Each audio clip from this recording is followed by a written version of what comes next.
ABC 27 News at 11 starts now. Good evening, I'm Alicia Richards. Mike is off tonight. Large parts of the Mid-State got pounded with rain.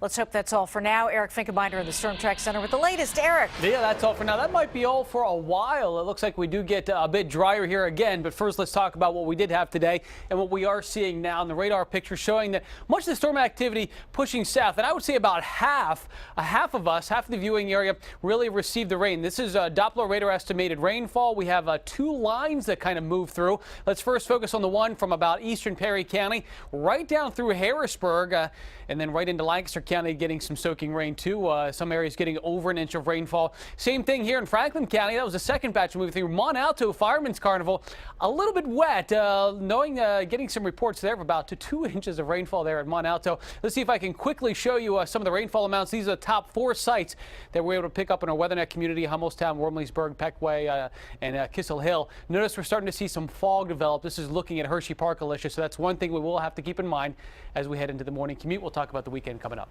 And we did need that rain. Thanks, Eric. And a breaking news update for you. Harrisburg police made an arrest in a hammer attack.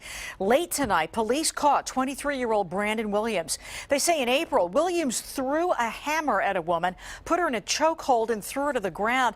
That was in the 1500 block of Green Street. Tuesday, we reported that the woman's husband had given police Williams' photo and address, but police did not take action until now.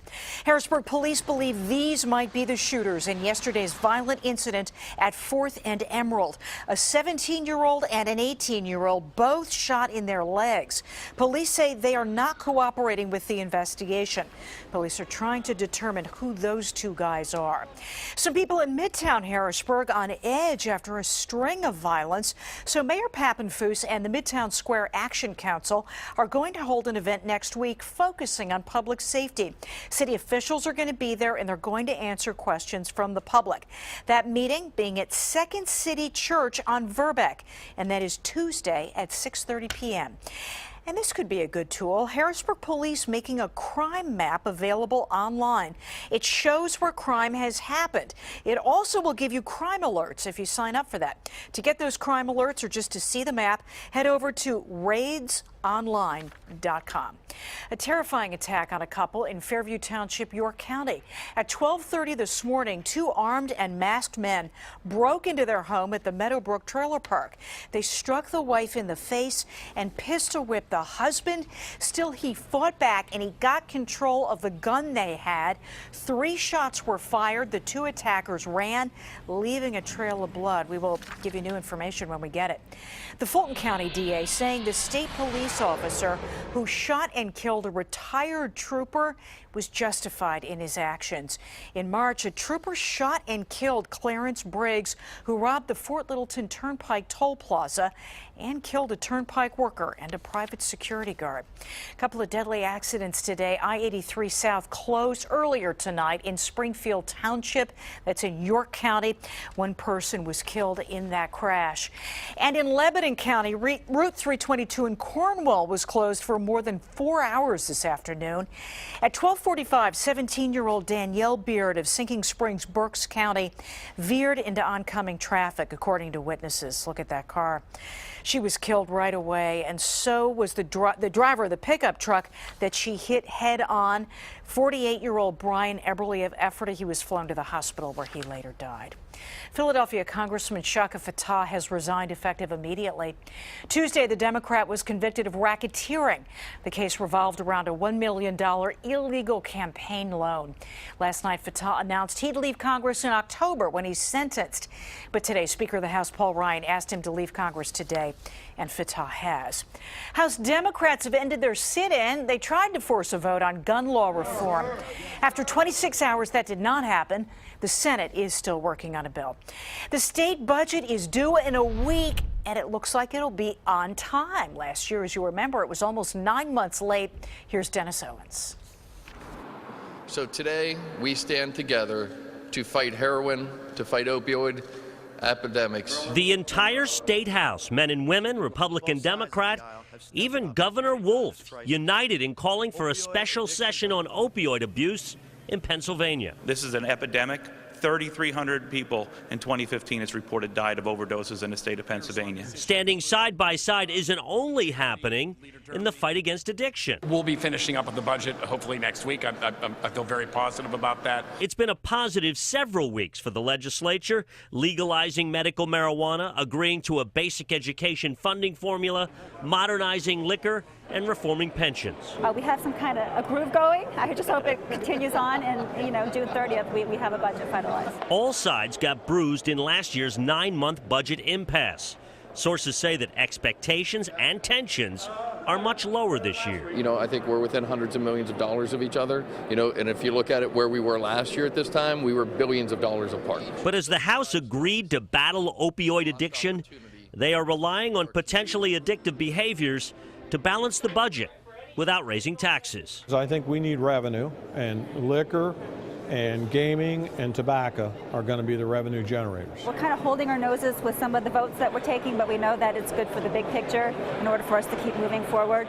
Dennis Owens, ABC 27 News. And 3 new rulings from the Supreme Court. Because of a tie, the president's immigration reform is blocked, meaning millions of illegal immigrants will not be protected from deportation. The court also upheld affirmative action, siding with the University of Texas against a white student.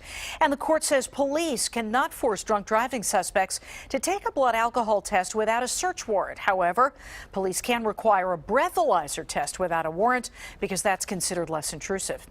A couple more restaurants coming to Harrisburg, but will they be able to jump some hurdles, including parking, that have prompted some businesses to leave the city? Mark Hall joins us live tonight. Mark?